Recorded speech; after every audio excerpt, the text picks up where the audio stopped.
Hey folks, I'm Chris and I'm your Commander Mechanic. Recently I had a revelation during brewing. There are a ton of fantastic utility creatures with 1 power and 3 toughness. Of course, my new favorite creature, Academy Manufactor, is a 1/3, but it turns out quite a few more really good creatures are. A bunch of great legendary creatures are 1/3s, ones that have fantastic utility and are overlooked in a lot of areas. Before I dive into talking about some of my favorites, let me know what your favorite 1/3 creature is in the comments below, or what your favorite power and toughness combination is. Baral, Chief of Compliance, commonly heading up mono blue control lists or in the 99 of many Storm decks, is a 1/3. Dina, Soul Steeper, one of the uncommon legends out of Strixhaven, is a 1/3 as well, and is a strong combo enabler for several 2-card combos. Along those same lines is Vito, Thorn of the Dusk Rose. With a similar ability as Dina but targeted, Vito can also give your whole team lifelink to trigger his own ability. And Tetsuko Yumezawa, Fugitive, can help there. If Vito gives all your creatures lifelink, Tetsuko can ensure anything with 1 power or less is unblockable. Min, Wily Illusionist, who I just did a deck tech on, is also a 1/3, and with a little card draw can come with a big army with built-in advantage and cheating of cards into play. Crydal of Baldur's Gate, another legend I just did a deck tech on, is a 1/3 too, and another card that enables us to make our creatures unblockable. And most importantly, there are a pair of partner commanders that are both 1/3s. First is a mainstay of higher powered games, Thrasios Triton Hero. Without much fuss, Thrasios is massive utility, and with a mana sink that ramps us or draws us cards is fantastic to have in the command zone. And second is Keskit, the Flesh Sculptor. Keskit has a tap ability that allows us to sacrifice 3 artifacts and or creatures to look at the top 3 cards of our library and keep 2 while ditching 1. Not bad. These 2 together can provide us with a lot of card advantage in the command zone, either from mana or from permanents. And if I want to lean into this theme, I have the perfect card to really get nutty. The enchantment Wild Pair is a wild one. Whenever a creature we cast from hand enters the battlefield, we can search for another creature with total power and toughness equal to the creature that entered the battlefield and put it directly into play. With 1/3s, we could tutor up 2/2s or 0/4s, but if we cram this deck with 1/3s, we could just double up on value with every creature cast. While it costs 6 mana, we could easily immediately get 6 mana worth of value from it, and it can let us tutor up some combo creatures too. I mentioned my favorite Academy Manufactor earlier. We could very easily be tutoring it into play with Wild Pair and start grabbing creatures from our library that make food, treasures, or clues. Horde Robber, Tempting Witch, and Erdwald Illuminator all really help a strategy revolving around these artifact tokens, doubling up on our investigates or making treasures or foods regularly. We can tutor a pair of clones to play as they're 3/1s, and Wild Pair sees them matching the 4 total power toughness ratio. It's both flavors of Sakashima. These aren't strictly 1/3s, but they are 1/3s when they enter the battlefield copying your creatures. 0/0 clones can't be tutored for with Wild Pair, but these 2 can.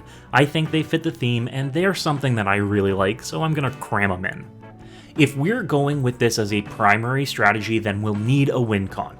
We could achieve this in a few ways while staying on theme and keeping our creatures 1/3s. If we create ludicrous amounts of tokens, as I love to do, we could use our commander Thrasios to draw out our library. From there, we could use another famous 1/3 creature, Thassa's Oracle, to win the game from an empty or near empty library. But I think that that's pretty boring. There are 2 other 1/3 creatures that could help us win faster. Yes, faster than Thassa's Oracle. And that's Nadier's Nightblade and Marionette Master. Nadier's Nightblade drains each opponent whenever a token we control is put into the graveyard. That includes artifact tokens we create. And Marionette Master is a 1/3 where we need it, in the library, but can enter the battlefield as a 4/6 thanks to the Fabricate ability. And that means every time we sacrifice an artifact token, we could be blasting an opponent for 4 damage. Both options tutorable with Wild Pair. A secondary win con can be leveraging things like food tokens and life gain to win. I mentioned Dina Soul Steeper and Vito Thorn of the Duskrose earlier. With one or both of these creatures out, every food token we make and sacrifice to gain us life then drains opponents. I've also included Exquisite Blood in the list for a cheesy 2-card combo in here. It does work with our 1/3 creatures, so I think I'm going to keep it in. Lastly, we could pivot to a combat-based strategy. Even with puny 1-power creatures, Tetsuko Yumezawa and Vito Thorn of the Duskrose can make our creatures unblockable and give them lifelink, and start really peppering our opponents for regular value over time. I've filled out the rest of the deck with utility. More enchantments that create tokens like Fey Offering and Trail of Evidence so we can generate advantage for casting the spells we're planning on casting anyway. Tutors like Demonic Tutor and Vampiric Tutor so we can find key pieces like Wild Pair or Academy Manufactor when we really need them, and small interaction pieces like Beast Within, Deadly Rollick, and Swan Song. The deck is not going to be very active and is going to be relatively concerned only with doing its own thing. The list is far from cheap, with fetches, tutors, and some expensive pieces. If I were to tone down the list, I'd remove some of the non-commander card advantage. Both Sylvan Library and Rhystic Study are expensive cards that just help the general value floor of the deck, rather than acting as synergy pieces towards our game plan. The fetch lands aren't necessary either, as we can lean on green's land ramp to get the colors we need. Subbing in basic lands and adding in Rampant Growth, Farseek, and Skyshroud Claim would help use spells to the same benefit. And unfortunately, if I were to trim the budget, I'd cut the clones. The Sakashimas are fun, but both are north of $20 at time of recording. They aren't necessary to the game plan, but if this is a deck about things that I love, they're staying in.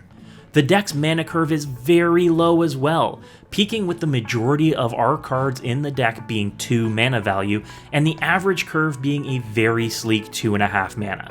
This means we're going to be able to do a lot of casting, and multiple spells per turn will be coming out. Or we could be activating multiple abilities each turn, but it also means we'll be outpaced by bigger threats later in the game. Altogether, this is a silly, fun deck that I don't expect to be good, but will definitely do everything that I love to do with the creatures that I really like. Let me know what you think about this list, linked in the description below, and tell me what your favorite 1/3 creature is in the comments. And as always folks, good luck and have fun.